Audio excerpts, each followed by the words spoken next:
selamat siang Ibu. Perkenalkan, nama saya Yunita Lonada dengan NIM 2023781814 kelas D4 UPWC. Di sini saya akan menjelaskan tentang politik menurut pandangan orang Kristen. Politik itu adalah usaha warga negara untuk kebaikan bersama. Bagaimana seharusnya kita sebagai orang percaya memandang politik?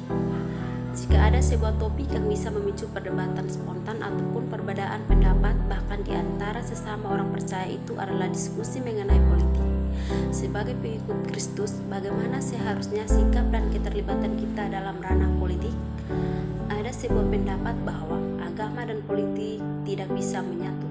Apakah pendapat itu benar? Dapatkah kita memiliki pandangan politik yang bertentangan dengan iman Kristen kita? Jawabannya adalah tidak bisa.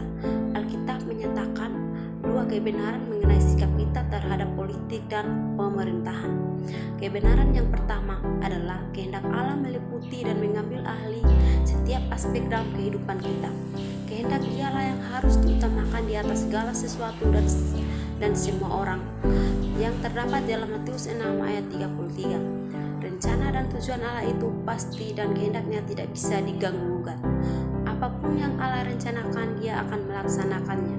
Tidak ada satupun pemerintahan yang dapat menghalangi kehendaknya. Ayat ini terdapat dalam Daniel 4 ayat 34-35. Bahkan Dialah yang memecat raja dan mengangkat raja, yang terdapat dalam Daniel 2 ayat 21. Karena yang mati berkuasa atas kerajaan manusia dan memberikannya kepada siapa yang dikehendakinya. Daniel 4 ayat 17.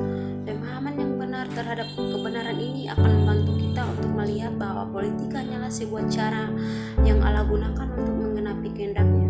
Meskipun orang-orang jahat menyalahgunakan kekuasaan politik mereka yang memanfaatkannya untuk melakukan hal-hal yang jahat, namun Allah memakainya untuk kebaikan, karena Dia turut bekerja dalam segala sesuatu untuk mendatangkan kebaikan bagi mereka yang mengasihi Dia, yaitu bagi mereka yang terpanggil sesuai dengan rencana Allah, yang terdapat dalam Roma 8 ayat 28. Pemerintah tidak bisa menyelamatkan kita, hanya Allah yang bisa. Alkitab tidak pernah mengindikasikan Yesus ataupun para rasul mencurahkan bahwa waktu dan tenaga untuk mengajar orang percaya mengenai bagaimana mereformasi dunia tanpa iman melalui praktek penyembah berhala, asusila dan korupsi dengan bantuan pemerintah. Para rasul tidak pernah mengambil orang percaya supaya tidak taat sebagai cara untuk memprotes ketidakadilan hukum atau rencana jahat kerajaan Romawi. Sebaliknya, para rasul pemerintahan orang Kristen mula-mula, termasuk semua orang percaya hari ini, untuk memberitakan Injil dan menjalani hidup yang menunjukkan bukti nyata dari kekuatan Injil yang mengubahkan. Sesudah dipastikan bahwa tanggung jawab kita kepada pemerintah adalah untuk menaati hukum dan menjadi warga negara yang baik, yang terdapat dalam Roma 13 ayat 1-2. Allah telah menetapkan semua otoritas. Dia melakukannya untuk kepentingan kita dan menghormati orang-orang yang berbuat baik. Pertama Petrus 2 ayat 13-15. Paulus berkata di surat Roma ayat 1-8 bahwa merupakan tanggung jawab pemerintah untuk berkuasa dengan penuh otoritas atas kita semua. Semoga demi kebaikan kita dengan memungut pajak dan memelihara kedamaian. Ketika kita memiliki hak suara dan dapat memilih pemimpin sendiri, kita harus menggunakan hak tersebut untuk memilih mereka yang memiliki pandangan yang sama dengan kita. Salah satu dusta setan yang terbesar adalah kita bisa menaruh harapan kita mengenai moralitas budaya dan kehidupan yang saleh di tangan para pejabat politik dan pemerintahan. Sebuah bangsa tidak bisa berharap pihak penguasa yang akan mengadakan perubahan.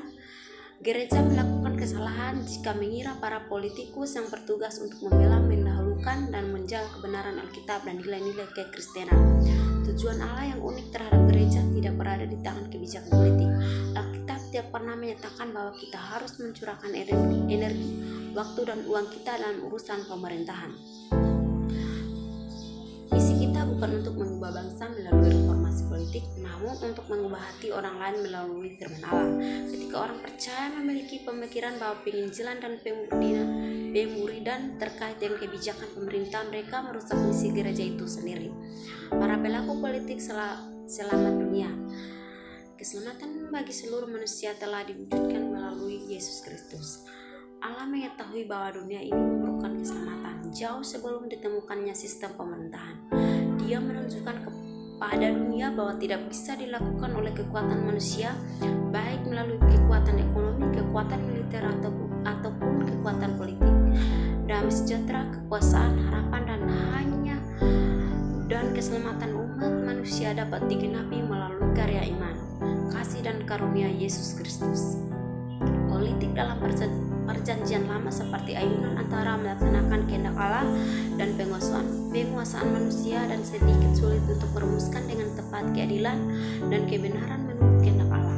Kajian konsep politik berikutnya terdapat dalam kitab suci Perjanjian Baru yang menampilkan Yesus Kristus sebagai tokoh politik. Yesus tidak berpolitik, namun sikap dan cara hidupnya memberi kesan politis yang sangat kuat. Terima kasih.